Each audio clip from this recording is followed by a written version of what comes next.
What is up, DTube Steam blockchain? So today I want to do a video where I go over, I want to talk a little bit about some Coinmarketcap coins, especially looking at a little bit like what kind of coins are at the top, my quick thoughts about it, be in this space for 2 years now, what I what I have sort of gathered from other people and sort of my own views on it.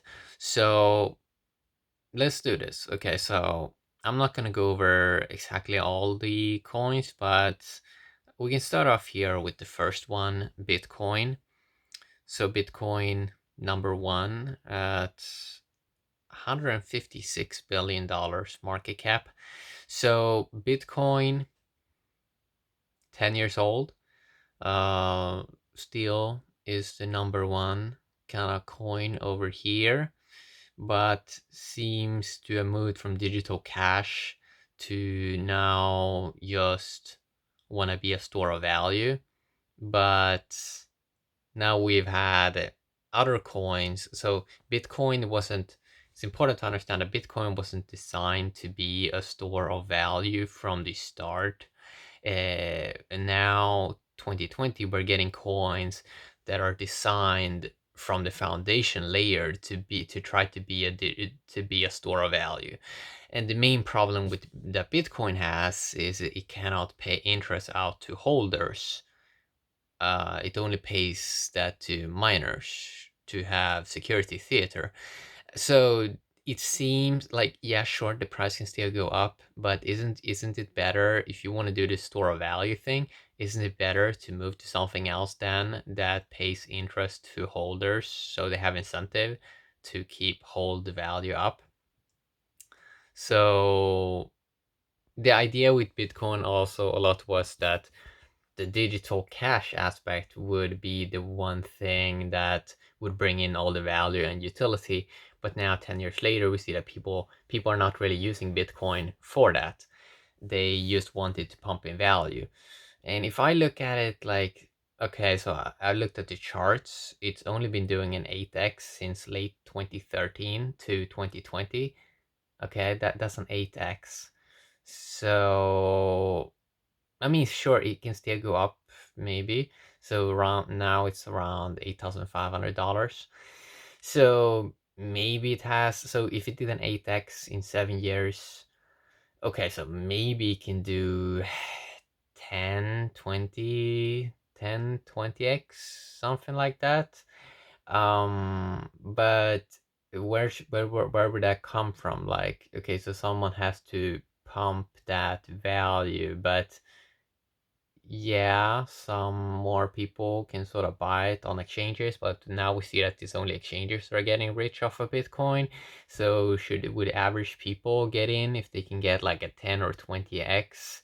And that would actually take a long time then. Like there's no guarantees.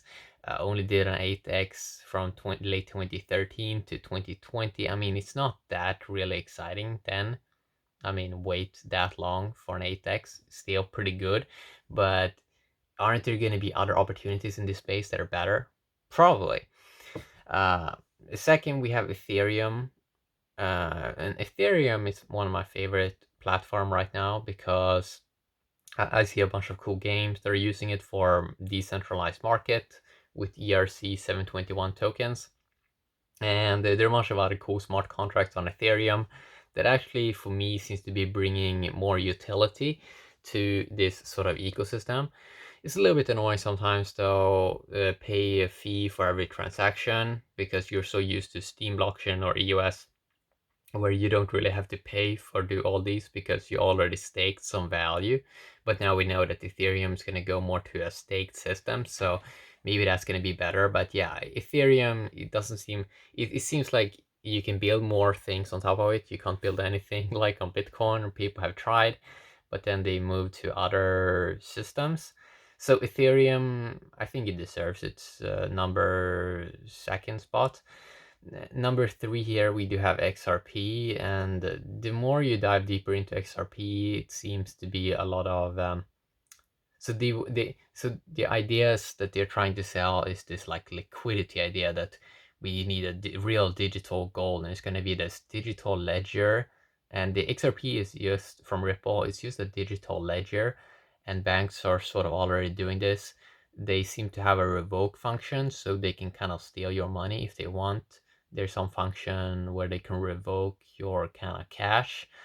So that doesn't really seem to be decentralized, but they're trying to sell this idea that all the value comes from the all the value is going to come from the liquidity. But you sort of start to consider that a little bit more. So, like for the average person, do they care that much about liquidity? Do they need liquidity? Not really. And banks, like this idea that banks are gonna get in bed with XRP. I think at the moment they only have like 20 banks or something like that. And they bought some money, 10% stocks in MoneyGram, and now it's like down. It's down after they sort of bought it. And if you've seen the MoneyGram sort of stock, they had like a peak in 2007. So it seems like they're just do Ripple. It seems like they're doing a lot of fake partnerships and then like paying them XRP to talk good about XRP. But I don't really see the real utility for like the average human. And it's like I think that something way better can come along. And the concept also that's kind of strange is that Visa and MasterCard, they are only worth like billions. They're not worth trillions because they are just uh because like sending value around, there's not like the idea that XRP is trying to make it sounds like is they're trying to say that there's going to be a lot of value in sending, like something needs to be high in value if you want to like send it around, and that the fees are going to be amazing. But in a way it sounds like, well, I can do cool stuff on Ethereum and it only costs 1 cent. So is it really that much value in transactions? Transactions are a little bit like the coin, the market cap kind of gimmick, it seems like. Is there really that much value in transactions? I don't know, man. I mean, it's like, yeah, it sounds a bit weird. And banks already have their own systems, and they're working on building their own sort of Swift, their own kind of Swift 2.0. And if only XRP right now have like an XRP, if they only can get like 20 partners, it doesn't really seem like they're gonna do anything cool. I'm very skeptical. I mean, it still can pump, right? Maybe 100x or something like that, but I don't think 100x is that interesting in a space that Ethereum, for example, in 884 days, Ethereum did a 10,000x from August 1st, 2015 to January 1st, 2018. That's a 10,600x. It seems like people aiming very low when they're like, when they would be exciting about a 20x or a 30x. It seems pretty lame, to be honest. So XRP, sure, just because it's not real crypto, it's just a digital ledger, doesn't seem to me that interesting. Fourth place, Bitcoin Cash, which is just they tried to steal miners from original Bitcoin, so it's just a fork, so it's just Bitcoin, right? And they're trying to do the cash, that the value is in the cash, but with Bitcoin 10 years in, we have seen that the real value has not come, or the real utility or has not come from people sending cash around. Um, and that humans mainly pay companies for stuff. They're not really paying their friends so much, have to move around cash that much. So yeah, it's a fork of Bitcoin that's only worth like 3% of a Bitcoin. It's basically doing the same thing. And number 5 here, Bitcoin SV, which is basically just a fork of Bitcoin Cash. And they're also trying to say this, oh, the utility and the sending value to our friends, or it's like this industry, it seems like most value comes from store of value, like something that's designed from the ground to be a store of value, and not that it's going to be in the transactions. So both Bitcoin Cash, Bitcoin SV doesn't look that interesting. Number 6 spot here, we do have Tether, which is USD counterparty, like a digital USD with counterparty risk. You know, people, yeah, it's supposed to be a stable coin. Uh, yeah. Number seven, Litecoin, which I think is a fork of Bitcoin, but it has quicker blocks. And one thing I like about Litecoin, or like especially on centralized exchanges, Litecoin is kind of nice because they have usually very low withdrawal fees. And yeah, Litecoin is just like seems like a faster version of Bitcoin. It's kind of nice, but with like a lower transaction fees. But we saw with the halving that kind of came up here. I think that people were expecting it to pump and it like dropped. And maybe we're going to see the same thing with Bitcoin here coming in 2020. People expect it to go up. Maybe it's going to dump. I mean, one of the big issues with Bitcoin, right, is this that takes so much electricity to do stuff, this fake security theater, and that it may not be so good for the environment, and that the value that is not really going to people that much. It's only going to new centralized exchanges, which is the new banks, or miners, which is just having computers sit and do like just solve weird things in a computer, but it's the value is not really going towards most human beings, which is kind of strange. So Litecoin, good code, but do we need another digital cash? We have so many already. Number 8 here is EOS. And EOS is pretty interesting because they're using 21 block producers, and it's kind of similar to Steam blockchain. And why I find EOS kind of interesting is it's not also, is it really real crypto? It's more like a ledger technology, but I think that the technology that they're using, I don't know, it looks pretty interesting. Um, Maybe they can do some cool stuff. The transactions are fast, of course, but with like a lower security model. But then again, I mean, you look at the security theater in Bitcoin, that has to be there to kind of secure that network, but that one takes a lot of I mean, it's not really good for environment. But EOS, one thing that's kind of interesting with it is it seems like to be the only kind of crypto or I'm not sure if I should call it the crypto, but EOS is kind of interesting because there are some games that are using it. For example, EOS Dynasty and EOS Knights also used it. And you kind of realize, for example, with in-game items, EOS seems to be way better to to use that than, for example, Ethereum, because it's like a faster version of Ethereum in many ways, but of course with like a lower security model. But is someone trying to censor your in-game items in a game? Probably not. But for these really like important value transfer, you probably more wanna use like Ethereum. But for example, with games, EOS is kind of interesting. So for example, with the EOS Dynasty that launched 6 months ago, they still have a pretty interesting kind of working economy where people mining value in the game and they're selling it for EOS. So EOS is interesting because of its speed. But you should know that they also can vote to kind of take your EOS. So maybe you do not like that. Number 9, Binance Coin. Binance Coin is of course one of these big exchanges, Binance. And I think they recently said that your crypto is safer on an exchange than if you hold your own keys, which is kind of weird, right? Because Binance, for example, they got hacked for $40 million.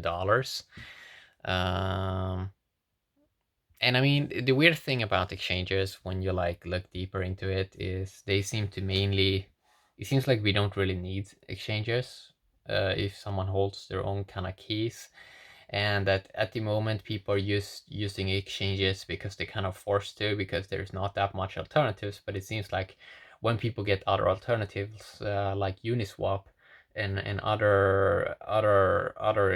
other systems that you can run, for example on Ethereum, you can go from one coin to another trustlessly without having to use a centralized exchange. It seems like that's going to be way better than use something like Binance. And when you look at the kind of like it seems like exchanges, the only business model they have is kind of try to screw over their customers. So for example, Binance recently launched that you can do 125x margin trading, which will make it so you just lose your money way faster. So they're going into these weird, shady, they're doing these weird, shady things of like margin trading and stuff that they kind of know in many ways that most people are gonna lose money on. So it's kind of weird. Most of these crypto exchanges, they make like 1 billion each in revenue. But yeah, it's kind of weird. Like it's kind of strange. One exchange that's kind of has been nice, that seems to be a bit more decentralized, is the VeetX from Veet Labs. But even that one, um, if most of the value is going to be in store of value, and that is mainly going to be that people would make the most value being in the ultimate store of value, then even this whole concept of exchanges doesn't really seems to be making that much sense in the long run. Like if people would have made more value, never move it at all. So is there going to be a future for exchanges? Who knows? Like the better technology that comes and people, if they just send value directly to each other, you know, maybe people are going to do that more, and maybe centralized exchanges eventually is going to fade away. So XRP, for example, they want to be like this. They want to take over like the derivatives market. I've heard some rumors about. And number 10 here, we do have Stellar. So the reason why I brought up XRP again is because Stellar seems to, they seem to want to be the Stellar seems to be want to be the real like replacement for maybe like a digital dollar. I mean, that's what the rumor goes, that in like 10 years Stellar is going to be huge. But even that, I'm not really sure if that's gonna happen, because I am I think big that AI and like automated systems, they're gonna do so much that there's a lot of these like quick transfers maybe humans just won't do. But yeah, Stellar here, number 10, which is just a fork of XRP. They, yeah, I mean, a lot of these are basically doing the same sort of things. Number 11, Stellar, by the way, I think Kin kind of forked it also. The interesting part about Stellar is I would actually say that it seems to be even quicker than XRP. I would say it's probably the fastest value transfer I ever tried. So Stellar is kind of interesting in that regard. But at the same time, it's like you really care if it goes in 1 second or like 10 seconds. For example, with Ethereum, if you pay like 10-cent fee, you can get like a transaction happen in like 10 or 15 seconds sometimes. So does it really matter? Like when you're doing it in these like hyper speeds? Probably not, because this stuff is not even being used. So it's like, Cardano, which is number 11 here, they seem to mainly just be talking, and it seems to be mainly vaporware. It doesn't really seem like they have anything out. So, I'm waiting. Can they like bring something out? Because it seems like they're doing a lot of talking. A lot of talking. and that's why I don't like Cardano that much. I like EOS more because at least they have a few things. There are a few games that are using it, and EOS is out right now. You can play around with it a little bit. So that's why I like EOS more. That yeah, they have a lower security model, but at least you can play around with it. At least some people are using it in real games. That's why I like EOS more. Cardano, what are they doing? I don't know really. But I've seen videos on YouTube. They have like hour-long videos, just talking and talking, and it seems like they're not really doing anything. A Tron on number 12, it's kind of like interesting because, well, I don't like Tron at all, but it's a little bit like I like how they're trying to do some marketing thing, and it's like they are a bit cringe, and most of the stuff that they're doing seems to be mainly troll stuff, like gambling stuff, but it seems to be more fun, like gambling stuff, than what happened on the EOS. And it seems like people with Tron, they seem to be a little bit more passionate, and maybe Tron also is kind of vaporware. Like I haven't seen any cool games on it, but I tried some of their things in the gambling, and it seems to be more creative than the gambling stuff that happened on the US. Different community. Still wouldn't recommend it at all, but they're playing around with some smart contracts, and it's kind of like I would say like a worse version of Ethereum, like a pig, but a pig with like makeup. And sometimes a pig with makeup, it's a little bit fun, and that's how I sort of think about Tron.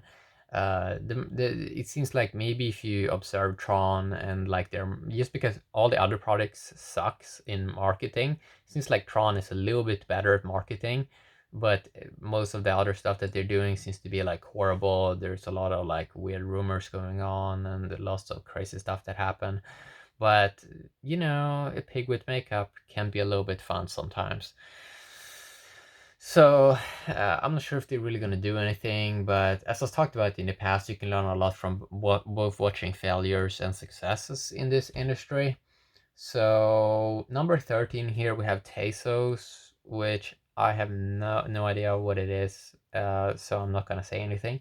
Number 14 here we have Monero, which I've heard good things about. If you really want to have real private transactions, it seems like they're actually doing that thing, and it seems to be the only one that is kind of doing it in the real way. So it seems like that is kind of working fine for people that's using that. Because, for example, with Ethereum and the Bitcoin and a lot of these other coins, they don't have any privacy at all. But it seems like Monero have some kind of a privacy function. So Bitcoin probably should have been Monero. Like it probably should, if it had anonymity, then probably more people would use Bitcoin. But Monero has a feature like that, and that's probably why it's pretty high up. Number 15, we have Ethereum Classic, which is just a fork of Ethereum, and I think actually it is the original Ethereum. But again, I kind of like Ethereum in terms of utility. I use it on a daily basis to do certain things. But Ethereum Classic, again, it's like, do we really need two Ethereum Classics? Ethereum Classic, I don't think they have any smart contracts or anything like that. So what is really the point with it? Yeah, that's a quick like look at the top 15 at the moment. So a lot of these at the moment are just trying to be digital cash.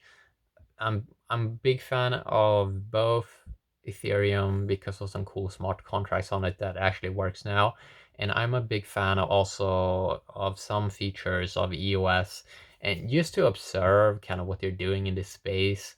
And it's true that in like 2 years, not that much cool stuff has happened, but it seems like they're working on some interesting stuff that can come out, and it's kind of like Steam blockchain. I like Steam blockchain because, yeah, it may not be perfect with like, I think they have like 21 block producers also or something like that. It's fast, but at the same time, probably have a lower security model than ideal than ideally what you could have if you have like a perfect system. But it's kind of like these talks people used to do back in the days, where they're like, they never start doing anything. For example, let's say someone want to make a website and they never start because they sort of want to have like the perfect security, they want to have the perfect layout, the perfect marketing, the perfect everything. They need to have the perfect content. And what I like about the US and Ethereum is that they're more kind of street smart, and they're like trying to do a lot of things and kind of see what kind of sticks. Ethereum started off as trying to be like a world computer, and it seems like that kind of failed. That narrative failed. Bitcoin, there was a lot of talk about the value comes from digital cash, and now that kind of narrative seems to be fading away. And the weird part about Bitcoin is that it seems to be moving away from being inclusive and try to be more and more exclusive, which I think that is why it's gonna fail more in the long run, because I think the real value not comes from be exclusive, but be inclusive. So I love Steam blockchain because it's more having more inclusive systems. People are trying to do stuff on top of it. For example, DTube and the DTC token, that's super inclusive. And is it like a perfect censorship resistant system? Probably not, but do we really need that if these systems are not being attacked all the time? And that also, when people playing in these systems and they have access to all of these other digital systems, eventually they can just move from one token to another. And if you want to move more to a censorship resistant system, they can do that pretty fast. So does it really matter which token you're earning on kind of which system? When you just move to another value kind of fast. It's like a lot of these are trade-offs. Some are doing some things better, some are doing other things better, but yeah. So yeah, that basically is the top 15th here on the Coinmarketcap, January 23. And I don't think this list is going to look like this in a few years. I think there's going to be some way more better stuff be up here at the top eventually, if people find better smart contracts that actually is doing something way better. But it may take a long time. It may take a long time. We may see some surprising things. For example, we know the gaming industry is huge, so maybe some gaming tokens are gonna be massive, or we just have to see. So yeah, that's what I want to talk a little bit about today. Have a great day, DTube and Steam blockchain. Bye bye.